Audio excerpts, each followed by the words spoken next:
ओम शांति। 3 सितंबर 2024 बाबा के महावाक्य। मीठे बच्चे, तुम्हें किसी भी पतित देहधारियों से प्यार नहीं रखना है, क्योंकि तुम पावन दुनिया में जा रहे हो। एक बाप से प्यार करना है। प्रश्न, तुम बच्चों को किस चीज से तंग नहीं होना है और क्यों? उत्तर, तुम्हें अपने इस पुराने शरीर से जरा भी तंग नहीं होना है, क्योंकि यह शरीर बहुत बहुत वैल्यूबल है।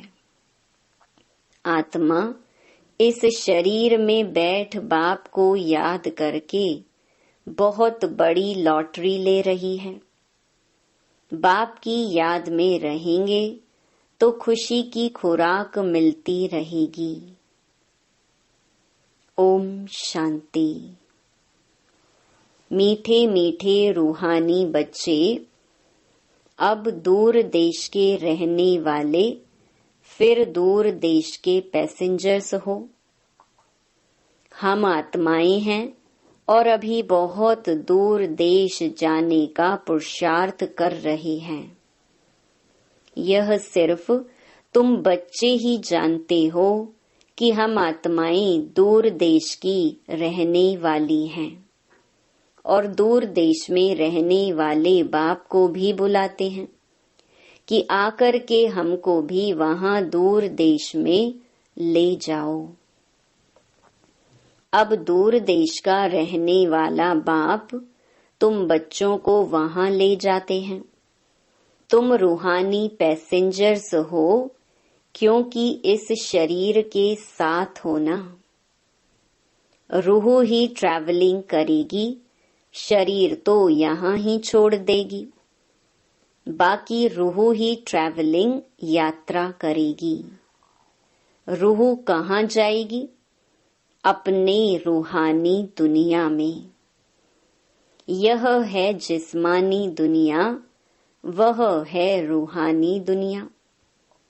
बच्चों को बाप ने समझाया है, अब घर वापस जाना है, जहाँ से पार्ट बजाने यहाँ आई हैं। यह बहुत बड़ा मांडवा अथवा स्टेज है। स्टेज पर एक्ट करके पार्ट बजाकर फिर सबको वापस जाना है। नाटक जब पूरा होगा तब तो जाएंगे ना। अभी तुम यहाँ बैठे हो, तुम्हारा बुद्धि योग घर और राजधानी में है। यह तो पक्का पक्का याद कर लो, क्योंकि यह तो गायन है, अंतमति सुगति। अभी तुम यहाँ पढ़ रहे हो, जानते हो भगवान शिव बाबा हमको पढ़ाते हैं। भगवान तो सिवाय इस पुरुषोत्तम संगम युग के कभी पढ़ाएंगे नहीं। सारे 5000 वर्ष में निराकार भगवान बाप एक ही बार आकर पढ़ाते हैं। यह तो तुमको पक्का निश्चय है। पढ़ाई भी कितनी सहज है। अब घर जाना है, उस घर से तो सारी दुनिया का प्यार है।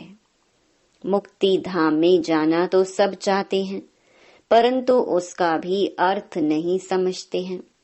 मनुष्यों की बुद्धि इस समय कैसी है और तुम्हारी बुद्धि अभी कैसी बनी है? कितना फर्क है। तुम्हारी है स्वच्छ बुद्धि, नंबरवार पुरुषार्थ अनुसार। सारे विश्व के आदि मध्य अंत का नॉलेज तुमको अच्छी तरह है। तुम्हारे दिल में यह है कि हमको अब पुरुषार्थ कर नर से नारायण जरूर बनना है। यहाँ से तो पहले अपने घर में जाएंगे ना, तो खुशी से जाना है। जैसे सतयुग में देवताएं खुशी से एक शरीर छोड़ दूसरा लेते हैं, वैसे इस पुराने शरीर को भी खुशी से छोड़ना है। इनसे तंग नहीं होना है, क्योंकि यह बहुत वैल्यूबल शरीर है। इस शरीर द्वारा ही आत्मा को बाप से लॉटरी मिलती है। हम जब तक पवित्र नहीं बने हैं तो घर जा नहीं सकेंगे। बाप को याद करते रहेंगे, तब ही उस योग बल से पापों का बोझा उतरेगा, नहीं तो बहुत सजा खानी पड़ेगी। पवित्र तो जरूर बनना है। लौकिक संबंध में भी बच्चे कोई गंदा पतित काम करते हैं तो बाप गुस्से में आकर लाठी से भी मार देते हैं, क्योंकि बेकायदे पतित बनते हैं। किसके साथ भी बेकायदे प्यार रखते हैं तो भी माँ बाप को अच्छा नहीं लगता है। यह बेहद का बाप फिर कहते हैं, तुम बच्चों को यहाँ तो रहना नहीं है, अभी तुमको जाना है नई दुनिया में। वहाँ विकारी पतित कोई होता नहीं, एक ही पतित पावन बाप आकर ऐसा पावन तुमको बनाते हैं। बाप खुद कहते हैं, हमारा जन्म दिव्य और अलौकिक है, और कोई भी आत्मा मेरे समान शरीर में प्रवेश नहीं कर सकती। भल धर्म स्थापक जो आते हैं उनकी आत्मा भी प्रवेश करती है, परंतु वह बात ही अलग है। हम तो आते ही हैं सबको वापस ले जाने के लिए, वह तो ऊपर से उतरते हैं नीचे अपना पार्ट बजाने। हम तो सबको ले जाते हैं, फिर बतलाते हैं कि तुम कैसे पहले पहले नई दुनिया में उतरेंगे।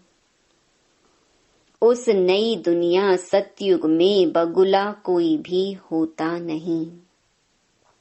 बाप तो आते ही हैं बगुलों के बीच, फिर तुमको हंस बनाते हैं। तुम अब हंस बने हो, मोती ही चुगते हो। सतयुग में तुमको यह रतन नहीं मिलेंगे। यहाँ तुम यह ज्ञान रतन चुगकर हंस बनते हो।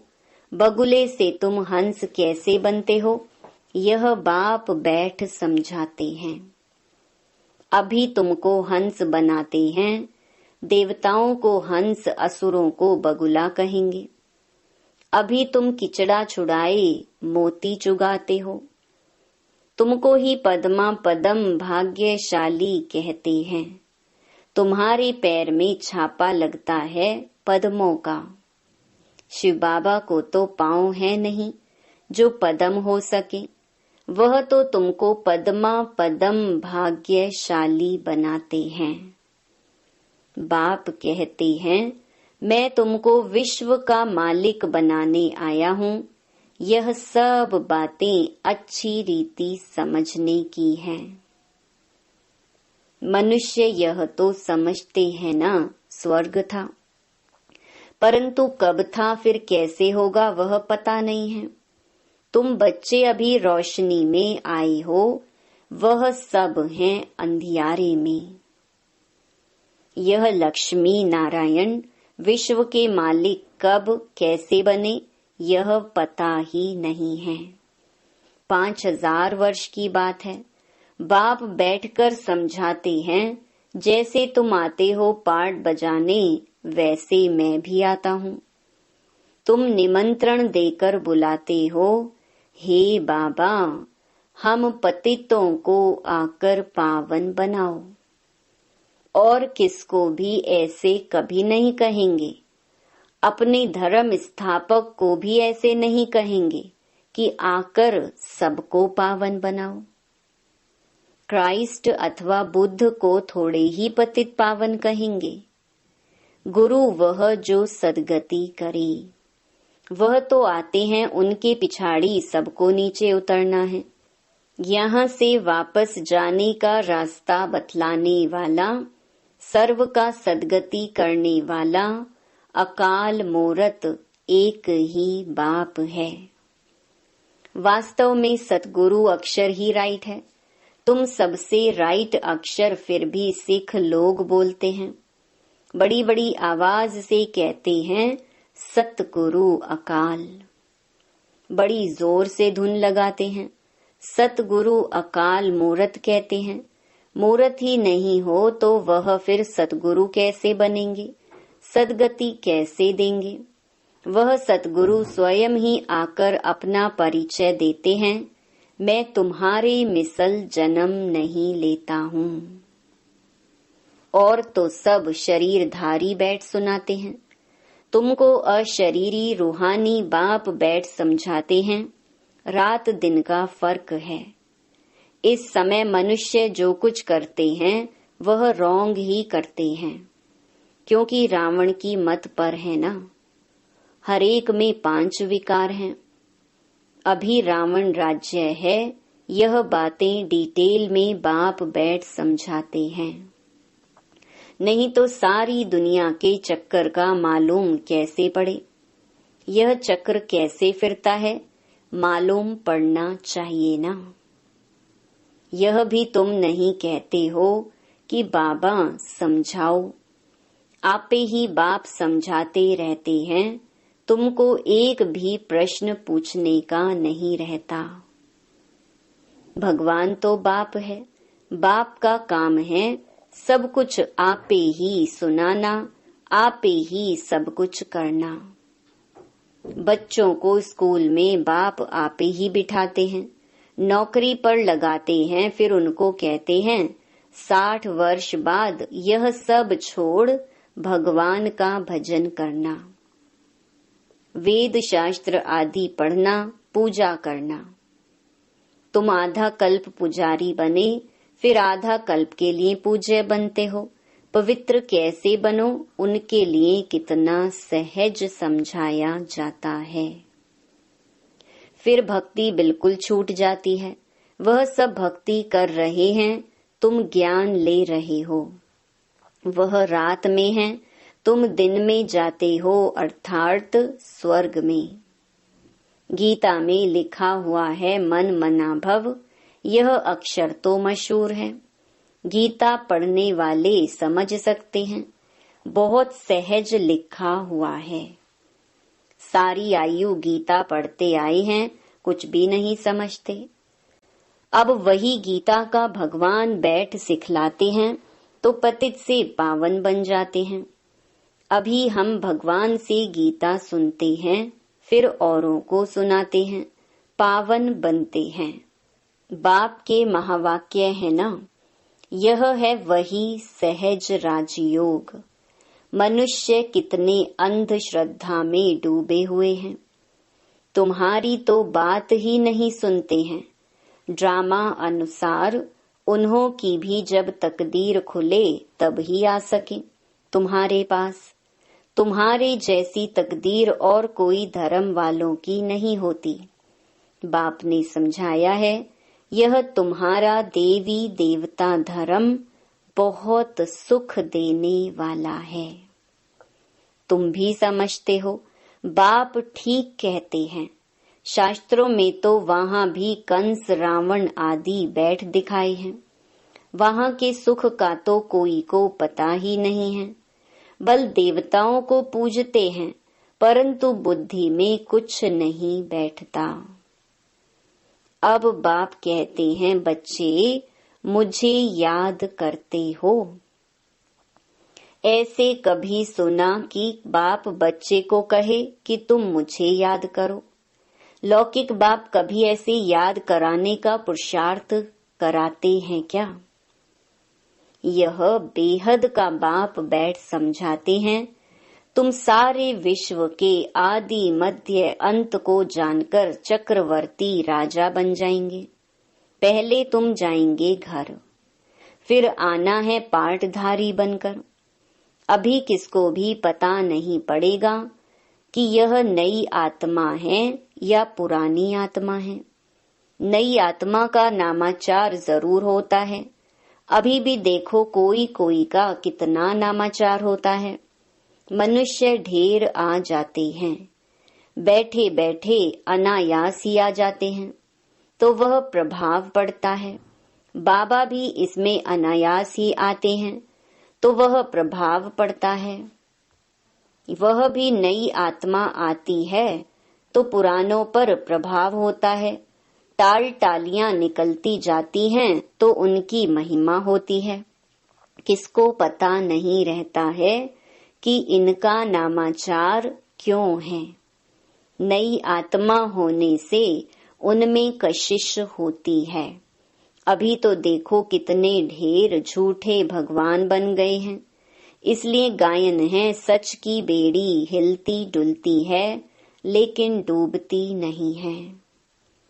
तूफान बहुत आते हैं क्योंकि भगवान खिवैया है ना। बच्चे भी हिलते हैं, नाव को तूफान बहुत लगते हैं और सत्संगों में तो ढेर जाते हैं, परंतु वहां कभी तूफान आदि की बात नहीं आती। यहाँ अबलाओं पर कितने अत्याचार होते हैं, परंतु फिर भी स्थापना तो होनी है। बाप बैठ समझाते हैं, हे आत्माएं, तुम कितना जंगली कांटे बन पड़े हो। दूसरों को कांटा लगाते हो तो तुमको भी कांटा लगता है। रिस्पॉन्ड तो हर बात का मिलता है। वहाँ दुख की छी बातें कोई होती नहीं, इसलिए उनको कहा ही जाता है स्वर्ग। मनुष्य स्वर्ग और नर्क कहते हैं, परंतु समझते नहीं हैं। कहते हैं फलाना स्वर्ग गया, यह कहना भी वास्तव में रॉन्ग है। निराकारी दुनिया को कोई हेवन नहीं कहा जाता है, वह है मुक्ति धाम। यह फिर कहते हैं स्वर्ग में गया। अभी तुम जानते हो यह मुक्ति धाम आत्माओं का घर है।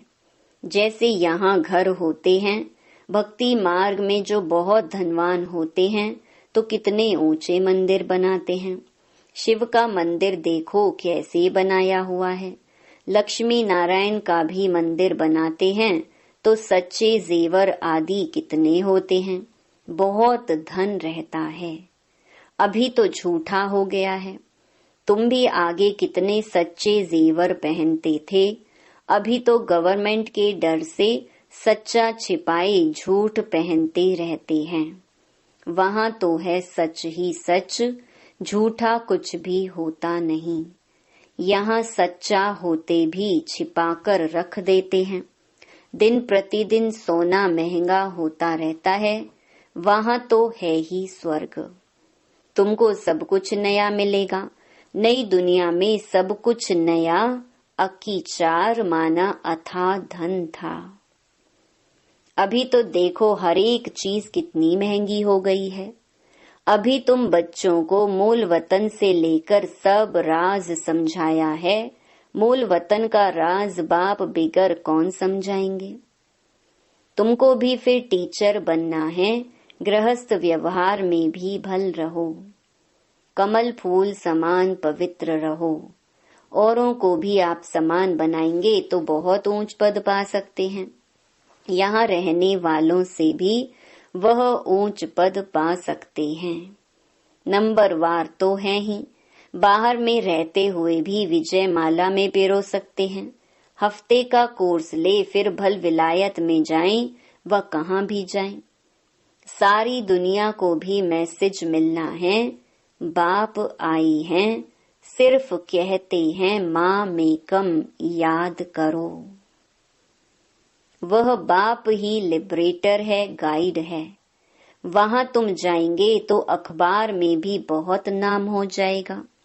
दूसरों को भी यह बहुत सहज बात लगेगी। आत्मा और शरीर दो चीज हैं। आत्मा में ही मन बुद्धि है, शरीर तो जड़ है। पाठधारी आत्मा बनती है, खूबी वाली चीज आत्मा है। तो अब बाप को याद करना है। यहाँ रहने वाले इतना याद नहीं करते हैं जितना बाहर वाले करते हैं। जो बहुत याद करते हैं और आप समान बनाते रहते हैं, कांटों को फूल बनाते रहते हैं, वह ऊंच पद पाते हैं। तुम समझते हो पहले हम भी कांटे थे। अब बाप ने ऑर्डिनेंस निकाला है, काम महाशत्रु है, इन पर जीत पाने से तुम जगत जीत बन जाएंगे। परंतु लिखत से कोई समझते थोड़े ही हैं। अभी बाप ने समझाया है। अच्छा, मीठे मीठे सिकिलधे बच्चों प्रति माता पिता बाप दादा का याद प्यार और गुड मॉर्निंग। रूहानी बाप की रूहानी बच्चों को नमस्ते। धारणा के लिए मुख्य सार। पहला, सदा ज्ञान रतन चुगने वाला हंस बनना है। मोती ही चुगने हैं, खिचड़ा छोड़ देना है। हर कदम में पद्मों की कमाई जमा कर पद्मा पदम भाग्यशाली बनना है। दूसरा, ऊंच पद पाने के लिए टीचर बनकर बहुतों की सेवा करनी है। कमल फूल समान पवित्र रहे, आप समान बनाना है। कांटों को फूल बनाना है। वरदान, तेरे मेरे की हलचल को समाप्त कर रहम की भावना इमर्ज करने वाले मर्सीफुल भव। समय प्रति समय कितनी आत्माएं दुख की लहर में आती हैं। प्रकृति की थोड़ी भी हलचल होती है, आपदाएं आती हैं तो अनेक आत्माएं तड़फती हैं, मर्सी रहम मांगती हैं। तो ऐसी आत्माओं की पुकार सुन रहम की भावना इमर्ज करो। पूज्य स्वरूप मर्सीफुल का धारण करो। स्वयं को संपन्न बना लो तो यह दुख की दुनिया संपन्न हो जाए। अभी परिवर्तन की शुभ भावना की लहर तीव्र गति से फैलाओ तो तेरे मेरे की हलचल समाप्त हो जाएगी। स्लोगन, व्यर्थ संकल्पों की हथौड़ी से समस्या के पत्थर को तोड़ने के बजाय हाई जंप दे समस्या रूपी पहाड़ को पार करने वाले बनो। ओम शांति।